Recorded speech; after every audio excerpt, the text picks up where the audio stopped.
Painted application ધોરણ 6 થી 12ના વિદ્યાર્થીઓ માટે અપડેટ થઈ ચૂકી છે. આ એપ્લિકેશનમાં શું છે? બધા જ વિષયના વિડીયોઝ છે. ગુજરાતની બેસ્ટ ફેકલ્ટી દ્વારા લાઈવ લેક્ચર્સ છે. આઈએમપી પ્રશ્ન છે, ટેસ્ટ સિરીઝ છે અને ગુજરાતના તમામ વિદ્યાર્થીઓ સાથે તમે તમારી કમ્પેરિઝન કરી શકો છો.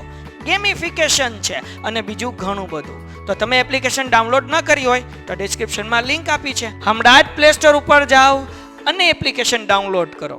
ઘરે બેઠીને સરસ મજાનું ગુજરાતની જોરદાર ફેકલ્ટી સાથે ભણો, સારા માર્ક્સે પાસ થાઓ. આપણે આની પહેલા ચેપ્ટર નંબર 5 છે. ચેપ્ટર નંબર 5 ની અંદર આપણે 3 મુદ્દા જોયેલા છે. એમાં આપણે જોયેલું છે વ્યક્તિગત માલિકી, ભાગીદારી પેઢી અને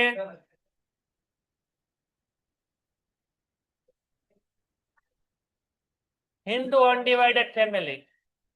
આ 3 વસ્તુ આપણે ચેપ્ટર નંબર 5 માં જોઈ છે. બરાબર છે? તો આની અંદર અલે ભાઈ હવે શાંતિથી બેહો ને વેલો ને.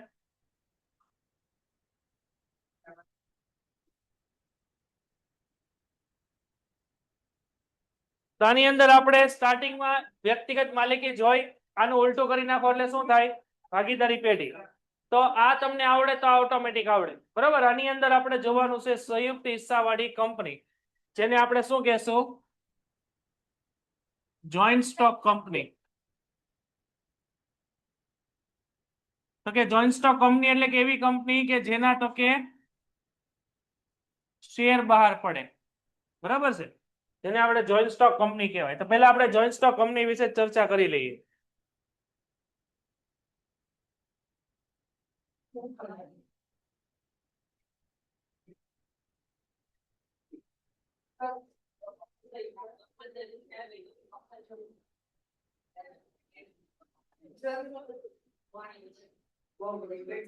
તો સૌથી પહેલા આ ટોપિક સમજવા માટે અલે ભાઈ હવે આમાં ધ્યાન આપો. તમારું ચેપ્ટર નંબર 6 આમાં ધ્યાન આપો. તો આની અંદર તમારે સૌથી પહેલા 2 ટોપિક ભણવા પડે. સૌથી પહેલા શેર એટલે શું અને બીજું આપણે જોવું પડે શેર હોલ્ડર એટલે શું. તો જે કંપનીના શેર ખરીદે એને આપણે શું કહેશું? શેર હોલ્ડર કહેશું. અને જે કંપની પોતાની કુલ મૂડીનો નાનામાં નાનો ભાગ બહાર પાડે, બરોબર છે, એને આપણે શેર કહેવાય. શેર એટલે શું થશે?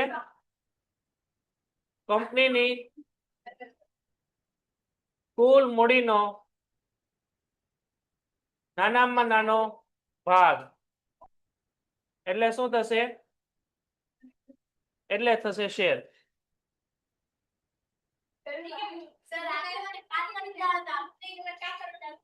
હવે શાંતિથી બેઠો, અહીંયા ધ્યાન આપો.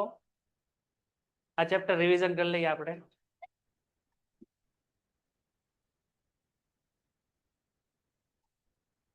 હારી, વેરી ગુડ, હારું હારું.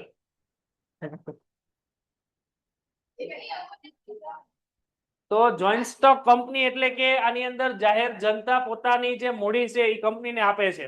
બરાબર છે? જેમાં આપણે કંપનીની વ્યાખ્યા જોઈએ એટલે કે આ કાયદા હેઠળ અથવા અગાઉના કોઈ પણ કાયદા હેઠળ સ્થપાયેલી કંપની. તો આ કાયદા હેઠળ એટલે કયો કાયદો થશે? કંપની ધારો 2013. અને અગાઉના કોઈ પણ કાયદો એટલે કયો કાયદો થશે? કંપની ધારો 1956. લાયક લખી નાખજો. તો સૌથી પહેલું લક્ષણ છે કે આ કંપની હોય કાયદેસરનું વ્યક્તિત્વ ધરાવે છે. એને કંપની ધારા 2013 પ્રમાણે કાયદેસરની માન્યતા મળે છે. આનું અસ્તિત્વ કાયમી છે એટલે કે આની જે શરૂઆત છે, શરૂઆત અને જે અંત છે, આ બંને કેના દ્વારા થશે? તો કે કાયદા દ્વારા થશે. બરોબર? જેને આપણે સંયુક્ત હિસ્સાવાળી કંપની કહેશું. આનું કંપનીની જે કુલ મૂડી હશે એને આપણે નાના ભાગમાં વિભાજિત કરશું. મૂડીનું નાના ભાગમાં વિભાજિત એટલે આને આપણે શેર કહેશું. અને શેરની સરળ ફેરબદલી કંપનીનું મહત્વનું લક્ષણ છે. એટલે આટલું રાઉન્ડ મારજો, આટલું. અને અહીંયા લખજો મોસ્ટ આઈએમપી. આ 12મા ધોરણની બીએ ની અંદર તમારે આવશે. કંપની નું મુખ્ય લક્ષણ કયું છે? તો ઈ કયું છે આપણું? એ છે આપણું શેરની મુક્ત ફેરબદલી. એ ફેરબદલી લખ્યો ને આ લખી નાખજો, શેરની મુક્ત ફેરબદલી આ લખજો. આ 12મા ધોરણની અંદર પ્રશ્ન છે, આ 4 થી 5 વાર બોર્ડની એક્ઝામમાં પૂછાઈ ગયેલો છે. પછી આપ્યું છે કંપનીનું સામાન્ય મહોર. બરોબર છે, સામાન્ય મહોર એટલે કે કંપનીનો જે સ્ટેમ્પ હોય, જે હોય, બરોબર, જે કોઈ પણ સર્ટિફિકેટ ઉપર હોય. પછી કંપનીનું સંચાલન કોના દ્વારા થાય છે? સંચાલન બોર્ડ ઓફ ડાયરેક્ટર દ્વારા થાય છે. આની અંદર કોઈ એક વ્યક્તિ હોય, કોઈ એક વ્યક્તિ હોય તો એને કહેવાય સંચાલક. હવે આ જે સંચાલકોનું જે સમૂહ થાય તો એને કહેવાય સંચાલક મંડળ. શું કહેશું આપણે એને? સંચાલક મંડળ, જેને આપણે કહેશું બોર્ડ ઓફ ડાયરેક્ટર. સભ્ય સંખ્યાની વાત કરીએ તો ખાનગી કંપનીમાં ઓછામાં ઓછા 2 હોય ને વધુમાં વધુ 200 હોય, જ્યારે જાહેર કંપનીમાં ઓછામાં ઓછા 7 હોય, વધુમાં વધુ અસંખ્ય હોય. એટલે આની એક નોંધ લખી નાખજો. દાખલા તરીકે ખાનગી, અહીંયા લખી નાખજો મિનિમમ 2, મેક્સિમમ 200. અને અહીંયા લખજો આપણે જાહેર, તો કે મિનિમમ 7 અને મેક્સિમમ અસંખ્ય એટલે ઇન્ફિનિટી. સભ્યોની જવાબદારી કેવી હશે? તો એનો આધાર છે કે કંપની કેવા પ્રકારની છે. તો કંપની 3 પ્રકારની અહીંયા આવે. કઈ કઈ આવે? એક તો કે મર્યાદિત જવાબદારી વાળી, પછી બીજી આવે અમર્યાદિત જવાબદારી વાળી, અને પછી આવે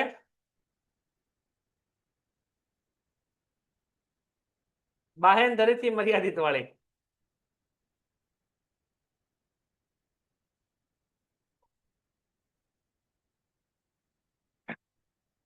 શાંતિથી બેઠો હવે, એવું મને લાગે છે. તો જો કંપનીની જવાબદારી મર્યાદિત હશે તો એના નામની પાછળ શું લાગશે? લિમિટેડ. પછી અહીંયા શેર દીઠ મતાધિકાર. પેન્ટેડ એપ્લિકેશન ધોરણ 6 થી 12ના વિદ્યાર્થીઓ માટે અપડેટ થઈ ચૂકી છે. આ એપ્લિકેશનમાં શું છે? બધા જ વિષયના વિડીયોઝ છે.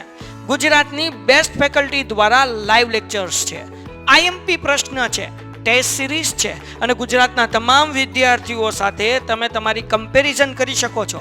ગેમિફિકેશન છે અને બીજું ઘણું બધું. તો તમે એપ્લિકેશન ડાઉનલોડ ન કરી હોય તો ડિસ્ક્રિપ્શનમાં લિંક આપી છે, હમણાં જ પ્લે સ્ટોર ઉપર જાઓ અને એપ્લિકેશન ડાઉનલોડ કરો.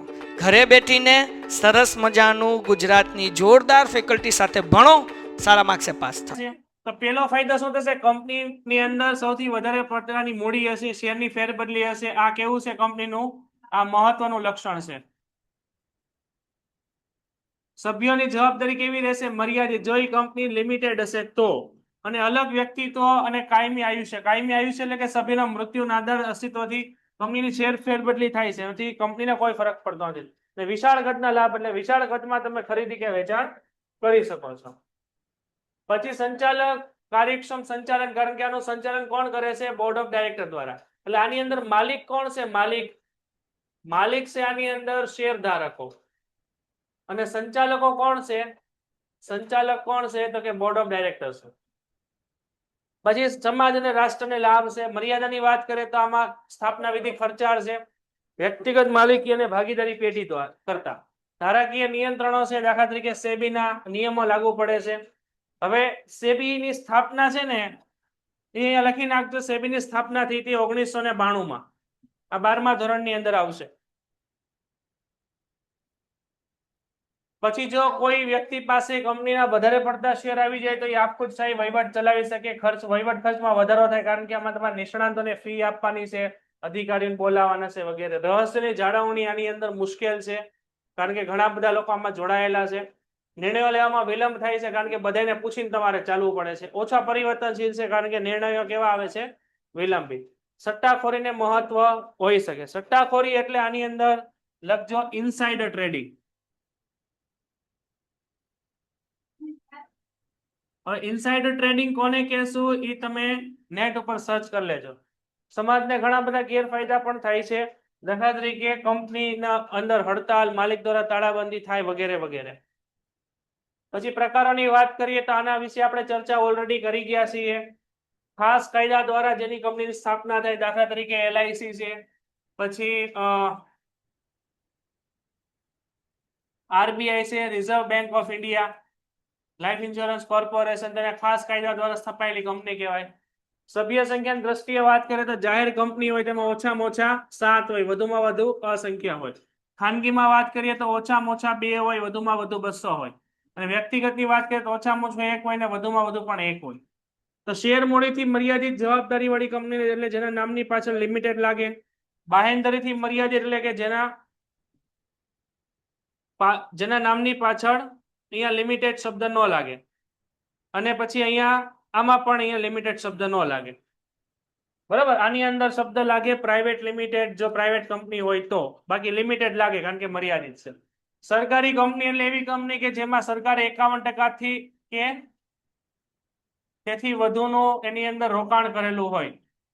શાસક કંપની એટલે એવી કંપની કે જે ગૌણ કંપની ઉપર શાસન કરતી હોય. ગૌણ કંપની એવી એટલે કે જે શાસક કંપની એના ઉપર શાસન કરતી હોય. ભારતીય કંપની એટલે કે જેની નોંધણી ક્યાં થયેલી છે? જેની નોંધણી ભારતમાં થયેલી છે. અને વિદેશી કંપની એટલે કે જેની નોંધણી તો કે ભારતની અંદર થયેલી નથી. તો આ બધા પ્રકાર છે, જોઈ લો, ન સમજાઈને પૂછો, ચલો ફટાફટ. પેન્ટેડ એપ્લિકેશન ધોરણ 6 થી 12ના વિદ્યાર્થીઓ માટે અપડેટ થઈ ચૂકી છે. આ એપ્લિકેશનમાં શું છે? બધા જ વિષયના વિડીયોઝ છે. ગુજરાતની બેસ્ટ ફેકલ્ટી દ્વારા લાઈવ લેક્ચર્સ છે. IMP પ્રશ્ન છે, ટેસ્ટ સિરીઝ છે અને ગુજરાતના તમામ વિદ્યાર્થીઓ સાથે તમે તમારી કમ્પેરિઝન કરી શકો છો. ગેમિફિકેશન છે અને બીજું ઘણું બધું. તો તમે એપ્લિકેશન ડાઉનલોડ ન કરી હોય તો ડિસ્ક્રિપ્શનમાં લિંક આપી છે. હમણાં જ પ્લે સ્ટોર ઉપર જાઓ અને એપ્લિકેશન ડાઉનલોડ કરો. ઘરે બેઠીને સરસ મજાનું ગુજરાતની જોરદાર ફેકલ્ટી સાથે ભણો, સારા માર્ક્સે પાસ થાઓ. પછી આપ્યું છે આપણને અહીંયા આપણે કંપનીની સ્થાપના વિધિ. તો સ્થાપના વિધિની અંદર આપણી પાસે 2 તબક્કા છે. સૌથી પહેલા પ્રવર્તન તબક્કો છે, એટલે કે આને બીજી ભાષામાં કહેવાય નોંધણી પહેલાનો તબક્કો. અને કેવું કહેવાય? નોંધણી પહેલાનો તબક્કો. હવે નોંધણી પહેલાનો તબક્કો એટલે શું કે ભાઈ કોઈ પણ કંપનીની શરૂઆત છે ને કોઈ એક વિચારથી થાય કે ભાઈ કોઈ એક આઈડિયા આવે. આની અંદર બે વસ્તુ છે. એક છે આપણે આની અંદર પ્રવર્તક. પ્રવર્તક એટલે કે જે કંપનીનો ફાઉન્ડર છે ઈ. અને દાખલા તરીકે આ એક પ્રવર્તક છે. હવે આ વ્યક્તિને એક વિચાર આવે, આ વ્યક્તિને કોઈ પણ આઈડિયા આવે તો આને આપણે કહેવાય છે કંપનીના પ્રવર્તનનો વિચાર. તો આ આપણો પ્રવર્તક છે, આ આપણો પ્રવર્તક છે અને આ આપણું પ્રવર્તન છે. પ્રવર્તન એટલે અહીંયા થશે આપણો વિચાર, એક રીતે કે જે કંપની સ્ટાર્ટ કરવા માટે શરૂ થાય છે.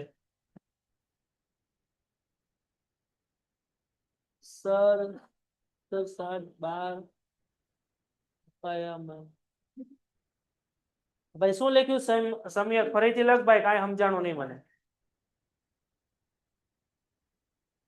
તો સૌથી પહેલા આપણે એક વિચાર જોવાનો, વિચારની પછી ચકાસણી કરવાની વિગતવાર. પહેલા પ્રાથમિક તપાસ અને વિગતવાર, પછી જો આની અંદર ઓકે છે પછી સાધનનું એકત્રીકરણ, પછી નાણાંની વ્યવસ્થા. આ છે આપણો નોંધણી પહેલાનો તબક્કો. પછી આપણે કંપનીની નોંધણી કરાવવી પડે. નોંધણી એટલે એની માટે આપણે CIN સર્ટિફિકેટ લેવું પડે, જેને આપણે કહેશું સર્ટિફિકેટ ઓફ ઇનકોર્પોરેશન. જેને આપણે કહેશું સર્ટિફિકેટ ઓફ ઇનકોર્પોરેશન. એની માટે એટલા ડોક્યુમેન્ટ આપણે તૈયાર કરવા પડે, જેની અંદર સૌથી પહેલું છે આપણી પાસે article of association, memorandum of association, સંચાલકોની યાદી, પછી એની સહમતિ, અન્ય કંપનીમાં જો હિત હોય તો એની જાહેરાત અને કાયદાનું પાલન. આટલા ડોક્યુમેન્ટ તમે રેડી કરો પછી તમને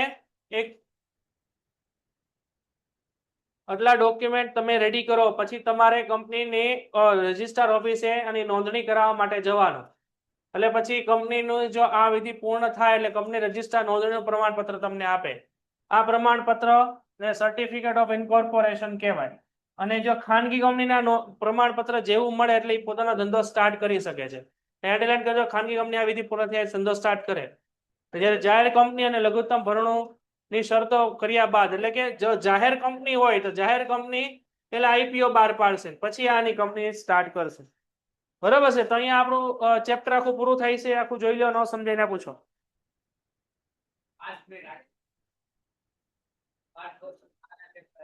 ચલો નેક્સ્ટ આમાં પહેલો તફાવત આપણને આપ્યો છે ભાગીદારી પેઢી અને કંપની તો સૌથી પહેલા આમાં અંડરલાઈન જ કરવાનું છે આપણે બહુ સરળ અને સિમ્પલ બધાય તફાવત છે આપણાની અંદર પહેલું છે ભાગીદારી પેઢી તો કે એની નોંધણી મરજિયાત છે જ્યારે આપણે કંપનીની નોંધણી ફરજિયાત છે સંખ્યાની વાત કરીએ તો આમાં ઓછામાં ઓછા 2 હોય પછી અહીંયા કંપની ધારા 2003 464મી કલમ પ્રમાણે 100 હોય અને મિસકેલેનિયસ રૂલ 10 પ્રમાણે 50 હોય એટલે આની અંદર આપણે અહીંયા લખવાનું આ ભાગીદારી પેઢી છે ને એનું અહીંયા લખવાનું મિનિમમ બરાબર 2 અને મેક્સિમમ બરાબર એમાં આમાં પેલું લખવાનું કંપની ધારો 2013 પ્રમાણે અહીંયા 100 હશે અને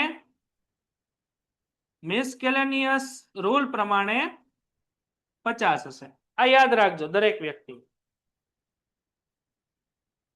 આ લખી નાખવાનું દરેકે કંપનીની વાત કરીએ તો જો આપણી પાસે જાહેર કંપની હોય તો 7 હોય અને ખાનગી કંપની હોય તો 2 હોય અને વધુમાં વધુ 200 હોય અને આમાં વધુમાં વધુ અમર્યાદિત હોય તો આની અંદર બી એક બોક્સ બનાવી નાખવાનું કે જો અહીંયા આપણી પાસે ખાનગી કંપની હોય તો મિનિમમ બરાબર 2 મેક્સિમમ બરાબર 200 અને જો આપણી પાસે અહીંયા જાહેર કંપની હોય તો મિનિમમ બરાબર 7 અને મેક્સિમમ બરાબર અમર્યાદિત આવું અહીંયા લખી નાખવાનું અને આવું અહીંયા લખી નાખવાનું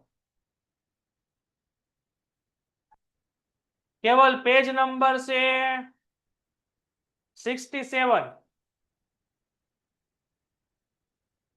पेज नंबर 67 મૂડીની જરૂરિયાતની વાત કરીએ તો આમાં મૂડી પ્રમાણમાં ઓછી હોય જ્યારે આની અંદર વાત કરીએ તો મૂડી આની અંદર મોટા પાયા ઉપર મૂડી હોય અને હિસ્સો અને ભાગીદારીની વાત કરીએ તો અન્ય ભાગીદારીની સંમતિ સિવાય ભાગીદાર પોતાનો હિસ્સાની ફેરબદલી કરી શકતો નથી જ્યારે આની અંદર ફેરબદલી સરળ અને મુક્ત રીતે થઈ શકે જવાબદારીની વાત કરીએ તો આની અંદર જવાબદારી અમર્યાદિત છે જ્યારે આની અંદર જવાબદારી કેવી છે તમે મર્યાદિત જવાબદારી ક્યારે જો કંપની લિમિટેડ હોય તો અને અમર્યાદિત જવાબદારી ક્યારે જ્યારે કંપની અમર્યાદિત જવાબદારી વાળી હોય તો સંચાલનની વાત કરીએ તો ભાગીદાર પોતે જ સંચાલન કરે છે જ્યારે આની અંદર વાત કરીએ તો સંચાલકો કંપનીનું સંચાલન કરે સંચાલકો એટલે લખી નાખવાનું બોર્ડ ઓફ ડાયરેક્ટર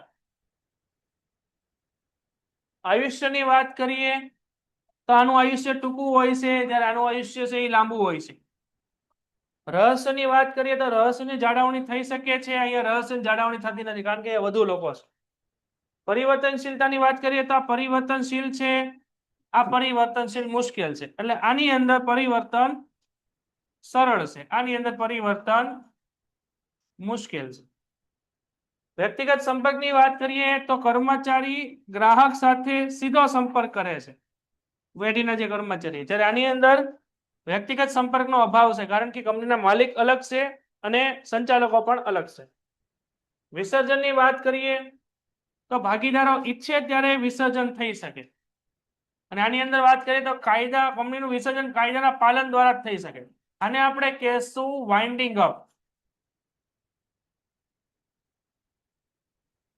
આ લખજો અહીંયા દરેક વ્યક્તિ આ તમારું 12મા ધોરણની અંદર એસપી માં છેલ્લું ચેપ્ટર હશે એસપીસીસી માં છેલ્લું ચેપ્ટર હશે કંપનીનું વિસર્જન એને આપણે વાઇન્ડિંગ અપ કહેશું અથવા એને આપણે બીજી ભાષામાં ડિસોલ્યુશન પ્રોસેસ કહેવાય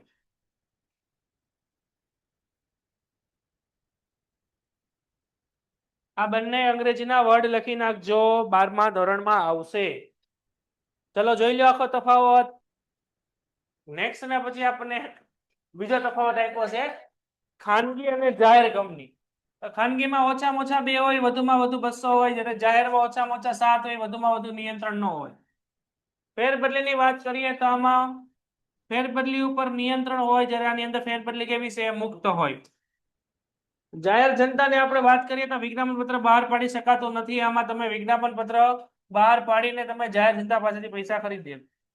એક વ્યક્તિની કંપનીની વાત કરીએ તો આની અંદર એક વ્યક્તિની કંપની તમને જોવા મળે છે, જ્યારે આની અંદર એક વ્યક્તિની કંપની જોવા મળતી નથી. સંચાલકોની સંખ્યા ઓછામાં ઓછી 2 હોય, એમાં ઓછામાં ઓછી 3 હોય. કંપનીનું નામ તો કે એના નામની પાછળ પ્રાઇવેટ લિમિટેડ લાગી શકે, અને જો કંપની અમર્યાદિત જવાબદારી વાળી હોય તો એમાં લિમિટેડ લાગી શકે. આની અંદર મર્યાદિત જવાબદારી વાળી હોય તો ખાલી પાછળ લિમિટેડ લાગે, પ્રાઇવેટ શબ્દ ન હોય. એટલે આની અંદર ટૂંકમાં કહેવા તમને એવું માંગે છે કે જો કંપની અહીંયા ખાનગી હશે ને તો લાગશે પ્રાઇવેટ લિમિટેડ, અને જો કંપની અહીંયા જાહેર હશે ને તો અહીંયા લાગશે માત્ર લિમિટેડ. બરાબર છે? આ એક વસ્તુ યાદ રાખવાની છે આપણે. વિજ્ઞાન નિયમન પત્રની વાત કરીએ તો નોંધણી કરાવી કેવી છે? ફરજિયાત. જ્યારે આની અંદર વાત કરીએ તો આ નોંધણી નિયમન પત્ર બનાવો નહીં તો ઓટોમેટિક આર્ટિકલ આપોઆપ લાગુ પડે, જે કંપની ધારાની પરિશિષ્ટ 1 પ્રમાણે છે.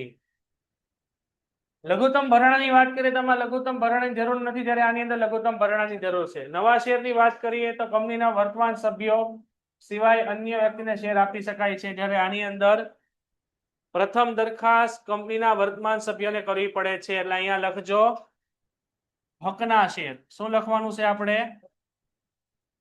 હકના શેર. હકના શેર આ 12મા ધોરણની આવશે, 12મા ધોરણમાં આવશે, જેને આપણે કહેશું રાઇટ ઓફ શેર. શું કહેશું આપણે એને? Right of share. અહીંયા આપણો બીજો તફાવત પૂરો થાય છે. જોઈ લો ફટાફટ, ચાલો.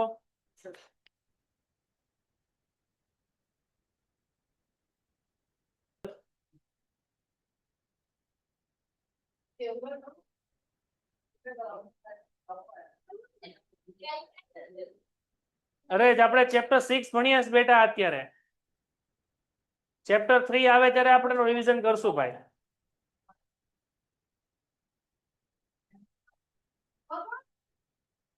સહકારી પછી આપ્યું છે આપણે સહકારી મંડળી અને કંપની.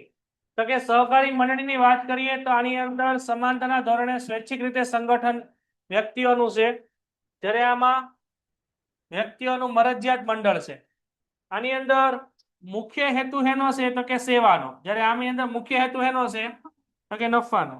સભ્ય સંખ્યાની વાત કરીએ તો ઓછામાં ઓછા 10, વધુમાં વધુ કોઈ જોગવાઈ નથી. એટલે અહીંયા આપણે તમારે લખી નાખવાનું મિનિમમ 10, મેક્સિમમ અસંખ્ય.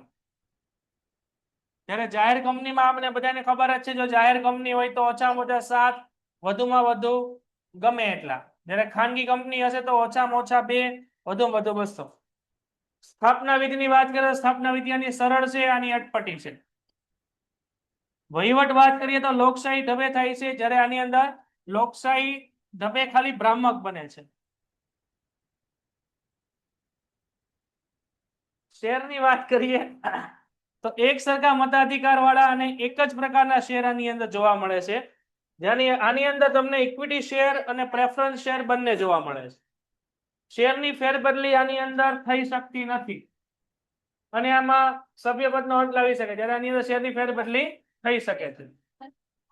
શેર મૂડી પર અસર અહીંયા વાત કરીએ તો મૂડી ભંડોળમાં ઘટાડો થાય છે, જ્યારે આની અંદર મૂડી ભંડોળમાં ફેરફાર થતો નથી. નફાનો ઉપયોગ અહીંયા શેની માટે છે તો કે સભ્યોને ડિવિડન્ડ આપવા અને સભ્યોને લાભ આપવા માટે, જ્યારે અહીંયા નફાનો ઉપયોગ શેની માટે છે? સભ્યોને ડિવિડન્ડ તરીકે વેચવા માટે. તો અહીંયા 6થું ચેપ્ટર આખું પૂરું થાય છે. આખા 6થા ચેપ્ટરમાં કઈ ડાઉટ હોય ને તો પૂછો. હાલો ફટાફટ. પેન્ટેડ એપ્લિકેશન ધોરણ 6 થી 12ના વિદ્યાર્થીઓ માટે અપડેટ થઈ ચૂકી છે. આ એપ્લિકેશનમાં શું છે? બધા જ વિષયના વિડીયોઝ છે. ગુજરાતની બેસ્ટ ફેકલ્ટી દ્વારા લાઈવ લેક્ચર્સ છે, આઈએમપી પ્રશ્ન છે, ટેસ્ટ સિરીઝ છે, અને ગુજરાતના તમામ વિદ્યાર્થીઓ સાથે તમે તમારી કમ્પેરિઝન કરી શકો છો. ગેમિફિકેશન છે અને બીજું ઘણું બધું. તો તમે એપ્લિકેશન ડાઉનલોડ ન કરી હોય તો ડિસ્ક્રિપ્શનમાં લિંક આપી છે, હમણાં જ પ્લે સ્ટોર ઉપર જાઓ અને એપ્લિકેશન ડાઉનલોડ કરો. ઘરે બેઠીને સરસ મજાનું ગુજરાતની જોરદાર ફેકલ્ટી સાથે ભણો, સારા માર્ક્સે પાસ થાઓ.